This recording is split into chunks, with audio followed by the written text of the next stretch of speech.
अचंभित, आकर्षित और टेस्ट क्रिकेट का प्योर ड्रामा आज देखने को मिला। क्या आप भी मेरे साथ सहमत हैं? चलिए, अगर सहमत हैं तो हम बात करेंगे क्रिक बस चैटर पर। बहुत अच्छा लग रहा है कि केएल राहुल इतनी अच्छी बल्लेबाजी कर रहे हैं, क्योंकि वो प्लेयर ही इतने ब्रिलियंट हैं। और उनके साथ साथ शुभमन गिल, क्योंकि एक बड़ा सीरीज रहा है कप्तान के लिए। पिछला मैच उनका ठंडा गया, पहले इनिंग्स में जल्दी आउट हुए, 95 के एवरेज से खेल रहे हैं। और अगर कुछ खराब इनिंग्स नहीं होते तो बहुत ही अच्छा चल रहा था। तो बहुत जरूरत था कि कैप्टन और सीनियर मोस्ट प्लेयर उस वक्त एक फाइट करें, और वो फाइट बैक हमें दिखा है।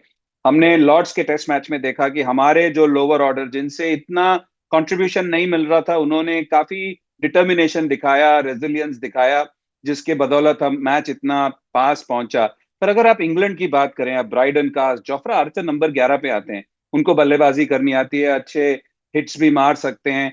और लियम डॉसन जैसा एक प्लेयर कितने इत्मीनान से खेल रहे थे, बुमराह को भी हल्की सी शॉर्ट बॉल थी, पुल मारने को तैयार थे, हल्का सा ऑफ स्टंप के बाहर था, कट मारने को तैयार थे। और सबसे बड़ी बात है, जो बेन स्टोक्स कल चोटिल हुए वापस आए, उनके इर्द गिर्द जिस हिसाब से उन्होंने बल्लेबाजी की है, जब डिक्लेरेशन की जरूरत थी बड़े शॉट्स लगाए, जिसकी वजह से भारत को एक डिफेंसिव फील्ड रखना पड़ा। Ravindra Jadeja over the wicket, no slip, no silly point, no short leg, उसके साथ गेंदबाजी कर रहे थे।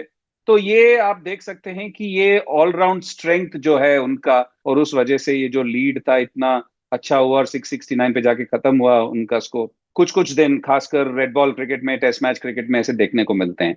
हम कभी कभी आलोचना करते हैं, या जितने भी दर्शक हैं उनको लगता है अरे इंग्लैंड ने तो ऐसे डाला, हमने क्यों नहीं डाला। जी हाँ, बिल्कुल सही है। अगर हम अपनी तरफ झांकें एज अ बॉलर, और अपने खुद के परफॉर्मेंस को बड़ी बारीकी से देखें, तो एज अ बॉलर आपको पता होगा कि आपने ठीक नहीं डाला, किसी और को बताने की जरूरत नहीं है। तो मुझे लगता है कि सब जो वहां पे हैं, जो सब बॉलिंग डाल रहे हैं, सबको पता है उनका दिन नहीं था। उन्होंने जो लाइंस या जो लेंग्स या जो टेस्ट मैच क्रिकेट की जो जरूरत है, या जो भारत को जो जरूरत थी, वो नहीं हो पाया।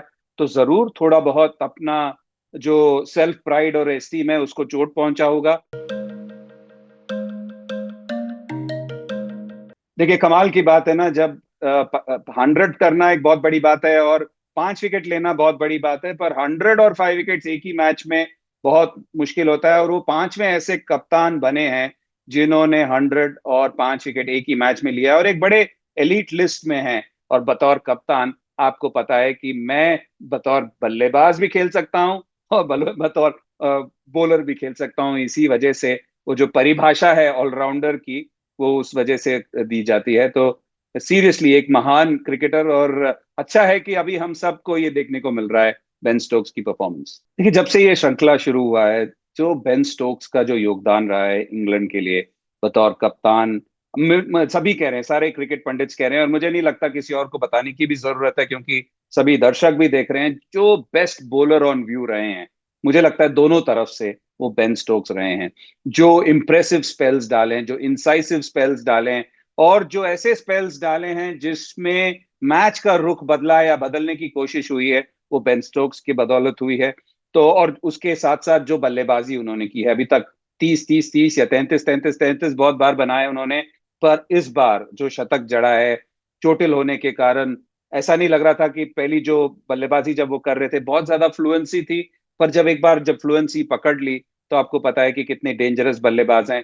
और हम हरफन मौला खिलाड़ियों की बात करते हैं मॉडर्न डे क्रिकेट में, आई थिंक सबसे बड़े खिलाड़ी होंगे अभी, सबसे बड़े ऑलराउंड प्लेयर होंगे, इम्पैक्टफुल प्लेयर होंगे, और ऐसे प्लेयर जिनको ऑपोजिशन उनके बारे में सोचता है, उनके लिए प्लान करता है कि ये बॉलिंग जब करेंगे ये कुछ भी कर सकते हैं। फील्डर कहीं पे भी उनको फील्डिंग करा दीजिए, अभी तो कप्तान हैं तो मिड ऑन मिड ऑफ पे खड़े हैं, नहीं तो उनको आप कहीं पे भी खड़ा कर दीजिए।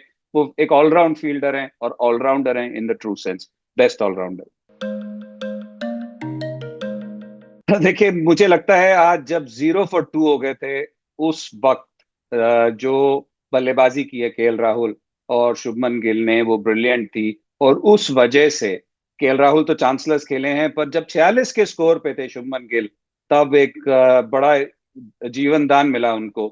क्योंकि ब्राइडन कार्स की गेंद पर लियम डॉसन ने गली में उनका कैच छोड़ा। ऐसा नहीं था कि मुश्किल कैच था, पर कभी कभी इंग्लैंड के मैदानों में आप लेट पिक करते हैं, और वैसा ही हुआ, बड़ी जल्दी से आई, हाथ पे लग के चली गई, और स्कोर था 74 फॉर 2। तो एक ऐसे वक्त पे एक और विकेट बहुत तगड़ा झटका होता, क्योंकि वापस एकजुट हो जाती। आपने देखा किस हिसाब से वो 2 विकेट जब पहले ही ओवर में गए, आप देख सकते थे इंग्लैंड को ऐसे लग रहा था आज ही मैच खत्म कर देंगे। और उसके बाद जो स्पिरिटेड एफर्ट जो कप्तान और सीनियर मोस्ट प्लेयर ने दिखाया है, वो ब्रिलियंट था। पर वो की मोमेंट था, क्योंकि उस वक्त एक और विकेट खतरे की घंटी थी भारत के लिए।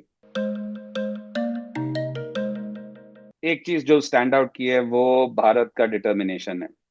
भारत के साथ साथ कहना होगा केएल राहुल, तो पूरी श्रृंखला में आप कहना होगा एक पुतले बन के निकले हैं, जो कंपोजर, डिसिप्लिन, करेक्ट टेक्निक, और सबसे अच्छी बात है करेक्ट टेम्परामेंट। मुझे नहीं लगता कि उनके इर्द गिर्द कुछ भी हो जाए, वो अपने गेम प्लान से हट रहे हैं। और 2 सेशन बिना विकेट गवाए खेलना, खासकर ऐसे विकेट पे जहाँ पे गेम नीचे रह रही है, और खासकर जब इंग्लैंड एकजुट होके बॉलिंग कर रहा है, जब आपको एक विक्ट्री की स्मेल आ जाती है, तो एक अलग ईंधन सा होता है वो टीम के लिए और बॉलर्स के लिए। उस वक्त उनको डेंट करना और ऐसा फाइट बैक दिखाना, ब्रिलियंट, कमाल की चीज है।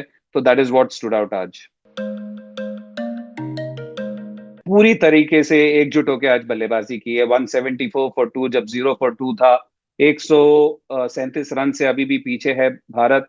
और सबसे इंपॉर्टेंट चीज है कि ये जो फाइट बैक है, ये जो साझेदारी है, उसने पूरी तरीके से बाकी बल्लेबाजों में और बाकी टीम में वो जज्बा जरूर पैदा किया होगा कि कल हमें जाके भी फाइट करना है। और सबसे इंपॉर्टेंट चीज है, ये मैनचेस्टर है, हम बार बार कहते आ रहे हैं, कभी क्लाउडी होता है। आज भी देखिए, जब इंडियन बल्लेबाज ओपनर्स बल्लेबाजी करने आ रहे थे, तो बिल्कुल ओवरकास्ट था और 5 मिनट में धूप आ गई। तो ऐसा मैदान है वहां पे, वहां कुछ भी हो सकता है, ऐसा जगह है। तो बहुत इंपॉर्टेंट है कि स्विच ऑन रहें, फोकस रहें, क्योंकि अभी भी खतरे की घंटी दूर नहीं हुई है। कल अलग दिन है, फिर से इनको भी फ्रेश स्टार्ट करना पड़ेगा। 137 रन से पीछे है भारत। और सबसे इंपॉर्टेंट है कि अगर वेदर के वजह से अंदर बाहर हो रही है, अगर वेदर हेल्प करती है तो वो अलग बात है, पर उसके बावजूद अभी भी काफी फाइट बचा है इस मैच में। और बहुत इंपॉर्टेंट है कि पूरी टीम कल स्विच्ड ऑन रहे, सारे बल्लेबाज स्विच्ड ऑन रहे। और सबसे इंपॉर्टेंट है कि ये जो फाइट बैक जो आज इन्होंने दिखाया है, उसको कल कैरी फॉरवर्ड करना बहुत इंपॉर्टेंट है। क्यों? क्योंकि आज का दिन खत्म हो गया है। टेस्ट मैच में यही मजा आता है, क्योंकि अगर आपको लगता है आज तो मैंने बहुत अच्छा किया, कल मेरे लिए सेम चीज रहेगा, नहीं होता। अगर बॉलर का एक दिन खराब गया है टेस्ट मैच में, उसी बॉलर का अगले दिन बहुत अच्छा हो सकता है। ये है मजा टेस्ट मैच क्रिकेट का। तो इसीलिए इंपॉर्टेंट है कि सब स्विच्ड ऑन रहे, पूरी टीम स्विच्ड ऑन रहे। तो 5वें दिन का जो खेल है फिर से मजेदार होने वाला है, क्योंकि back to the wall, defeat avoid करना, सीरीज डिफीट अवॉइड करना, और इस सीरीज में बने रहने का कल दिन आ गया है। तो हम मिलेंगे आपसे फिर से क्रिक बस चैटर पर।